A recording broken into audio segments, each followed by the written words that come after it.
왕웨이 인민해방군 공군 부사령관은 지난달 11일 중국의 첫 스텔스 폭격기가 8년 만에 개발 완료됐다며 자랑스러운 일이며 인민들이 흥분할 가치가 충분하다고 밝혔습니다.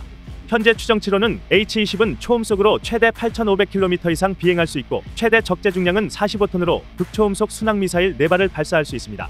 만약 실전 배치되면 중국은 대륙간 탄도미사일, 잠수함 발사 탄도미사일과 함께 3대 핵전력을 모두 갖추는 셈입니다. 그러나 H-20은 한 번도 공개된 적 없는 전설 속 폭격기라고 해도 무방합니다.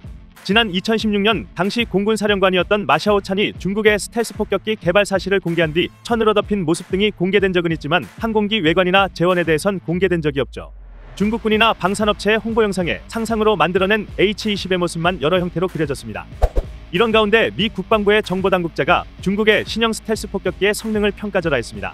23일 미 국방 전문 매체 디펜스원에 따르면 국방부 당국자는 H-20 스텔스 폭격기를 우려하지 않는다며 H-20의 디자인을 보면 미국의 수준에 근접조차 하지 못할 것이라고 밝혔습니다. 이어 특히 미국이 도입 예정인 최신형 폭격기 B-21 레이더와 비교하면 더 격차가 심하다며 중국은 B-2나 B-21과 비슷하게 설계하면서 많은 공학상의 어려움에 직면했다고 주장했습니다. 스텔스 폭격기에 대한 미국의 자신감은 당연합니다. 세계에서 가장 비싼 비행기로 불리며 공개 당시 우주선과 같은 외형으로 충격을 줬던 B-2 스텔스 폭격기를 비롯해 B-1, B-52 등 전략 폭격기 3총사는 지구권 타격사령부라는 부대에 소속돼 그야말로 전 세계를 상대로 핵 융단 폭격을 퍼부을 수 있는 전력을 갖추고 있죠. 실전 경험도 중요한데요. 미 국방부 당국자는 미군은 전쟁을 치른 경험이 많다며 중국의 가장 큰 문제는 개발한 시스템을 빠르게 대규모로 운영할 수 있는 인력이 없다는 것이라고 말했습니다. 평가절하에도 불구하고 미 국방부는 2023년 중국 군사력 보고서에서 H-20의 비행거리가 10,000km이고 장거리 비행을 위해 공중급유도 가능할 걸로 예상된다고 분석했습니다. 그러나 미국 매체 비즈니스 인사이더는 충분한 스텔스 기능을 갖추고 있지 않으면 폭격기의 가치는 과장된 것일 수 있다고 지적했습니다. 반면 미국은 지난해 11월 최신형 스텔스 폭격기 B-21의 첫 시험 비행을 마치고 현재 대량 생산에 들어간 상태입니다. B-21은 미국이 빠르게 증가하고 있는 중국의 핵 위협에 대응하기 위해 수십 년 만에 새롭게 개발한 전략 폭격기로 최초의 6세대 전투기로 불리기도 합니다.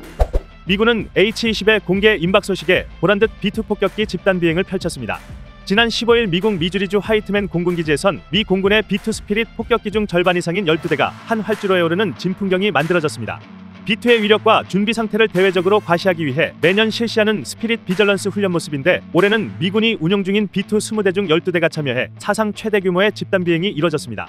8년간 외형조차 공개하지 못하고 있는 중국의 H-20 스텔스 폭격기와 달리 1990년대 초 개발돼 여러 실전 경험을 갖춘 B-2는 항시 출격할 수 있는 상태를 유지하고 있다는 것을 보여주며 무력을 과시했습니다.